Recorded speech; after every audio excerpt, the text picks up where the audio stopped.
زړونه م سخ شوي دي نو خبره را باندې اثر نه کوي دومره بې وفایي خوند نه کوي حضرت ثوبان وی چرته به دې ګورم په هغه سخته ورځ باندې رحمتا للعالمین پیغمبر سره ملاقات وشو په جړاو د الله پیغمبر ورته وی ولې جاړې وی تاسو مې نه وی لیدلي اوس خو دې ولیدم که نه اوس ولې جاړې اوس ځکه جاړم چې په ورځ د حشر ستا ملګرتیا غواړم ای مسلمانان د زړه د درد نه درته ویم تاسو نه یو پوښتنه لرم او هغه پوښتنه د دردونو نه ډکه لرم تاسو دا سوچ کړی دی چې په ورځ د حشر به محمد مصطفی زموږ سفارش کوي زموږ شفاعت به کوي پرون یو نوجوان په سقاوه کې ناست بل یو صاحب لګیا و په دې ګیرې ورله بلیډ راښکه د زړه د درد نه درته مالې جړا راله به وی نوجوانه محمد رسول الله مه خفه کوه په ورځ د حشر تا ته ضرورت دی په هغې سخته ورځ باندې د امتي نعرې وهلو والا محمد رسول الله دی پہنچا نہیں کیا تم کو پیغام جاہدو اب وقت ہے ناموس رسالت پہ کٹ مارو یہ ضمیر رکی خوبی تھی یہ فلک تمام ہوا تھا چلے جب میرے محمد جہاد چلنا سیکھا حضرت ثوبان جڑل یا رسول الله چرته به دې ګورم د الله نبی محمد رسول الله ثوبان ته وی ما وی د حوض کوثر په مقام ګوره د کوثر ساقي به جام هغوی له ورکي د الله په نوم چې مال او سر بخي وی که التم نه وي په خپل امت به وبس کم که نه وی که التم نه وي بیا به دې چرته ګورم وی ما د میزان په خوا کې ګوره د خپل امت دپاره به خپل رب ته ساریو منتونه کوم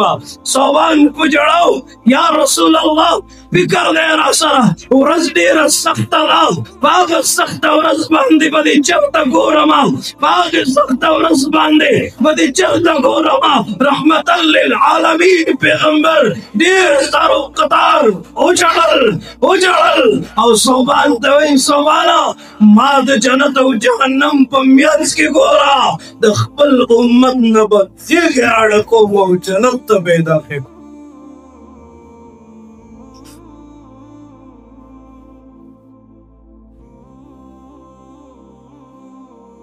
د داسې پیغمبر سره به وفا کې که بې وفایي وکړې وفا به کوو که نه انشاءالله غمجن محمد زمان اورېدلی هم دی که نه مچ ماشې په یار مې کېناستی نشه سوری د بدن یې چا لیدی نشه خوب باندې او دس کې فرق راتلی نشه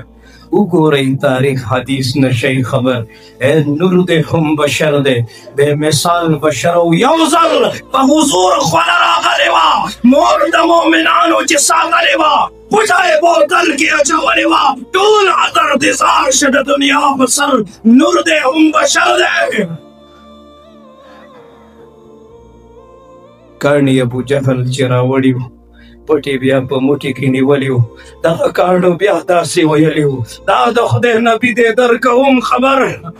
تیغو وپېژنده زناور وپېژنده نباتات وپېژنده جمادات وپېژنده ونو بوټو وپېژنده ای د موجوده دور غافله مسلمانه ته به خپل پیغمبر محمد مصطفی کله پېژنې پېژنو به که نه انشاءالله ابو بکر عمر عثمان و علی اور سارے صحابہ دو سالوں جب بیٹھتے ہوں گے مجلس میں سرکار کا عالم کیا ہوگا